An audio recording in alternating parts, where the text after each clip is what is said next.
we're doing okay.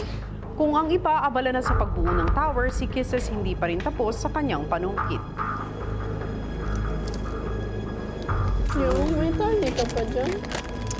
Kuya, ito po yung panungkit ko. Gumamit po ako ng popsicle stick tapos tinali-tali ko po siya.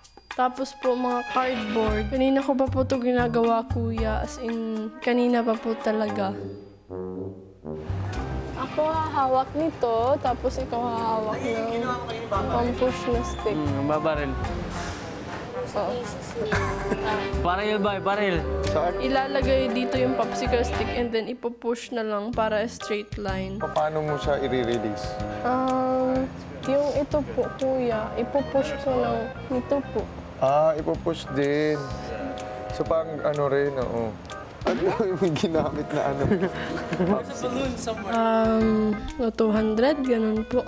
I think it's a great idea, this one. I-push mo. Jesus. Hindi nga. Hindi abot.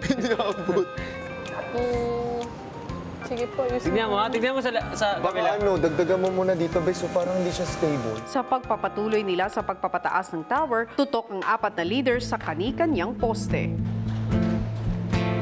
Push it.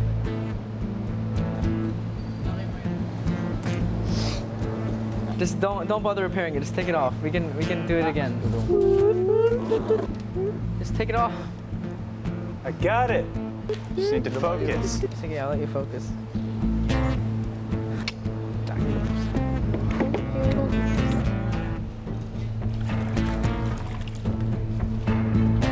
Nabay.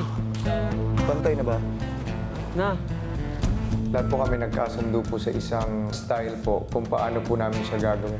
So, inumpisa na po namin siya itayo. Sa ngayon po, meron na po kami mga pinakamataas po siguro 3 inches po yung kay Mike.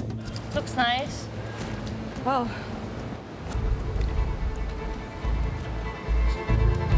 Bilis na natin. Galing. Hello mga kapamilya! Be updated with the Pinoy Big Brother housemates by clicking the subscribe button and watch all the latest videos by clicking the I button above.